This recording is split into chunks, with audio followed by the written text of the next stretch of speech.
அதிகாரம் 27. எரேமியா தீர்க்கதரிசி யூதா மனுஷர் மத்தியிலே கர்த்தருடைய வார்த்தைகளை தீர்க்க தரிசனமாய் சொல்லுகிறார்.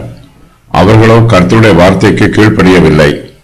இதனால் தேவனுடைய நியாய தீர்ப்பு யூதா தேசத்தின் மீது வருகிறது.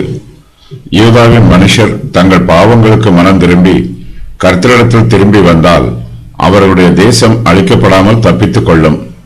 ஆனால் யூதாவின் மனுஷரோ கர்த்தருடைய வார்த்தைக்கு கீழ்ப்படியவில்லை.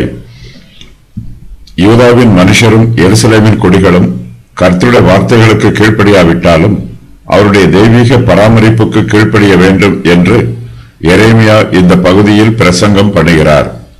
யூதாவின் மனுஷர் பாபிலோன் தேசத்து ராஜாவாகிய நேபுகாத் நேச்சாருக்கு தங்களை ஒப்புக் கொடுக்க வேண்டும். அவனுக்கு கீழ்ப்படிந்து கப்பம் செலுத்த வேண்டும். இதுவே இப்போது அவர்கள் செய்யக்கூடிய புத்தியுள்ள செய்கை.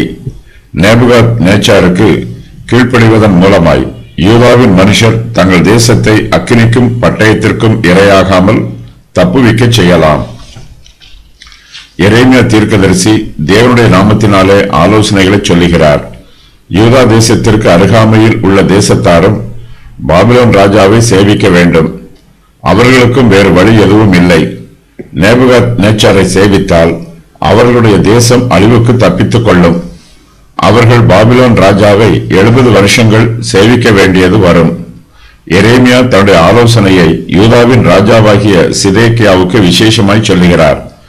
பாபிலோன் ராஜா எருசலேமுக்கு விரோதமாக வருவான் என்று எரேமியா ஆசாரியர்களுக்கும் ஜனங்களுக்கும் சொல்லுகிறார்.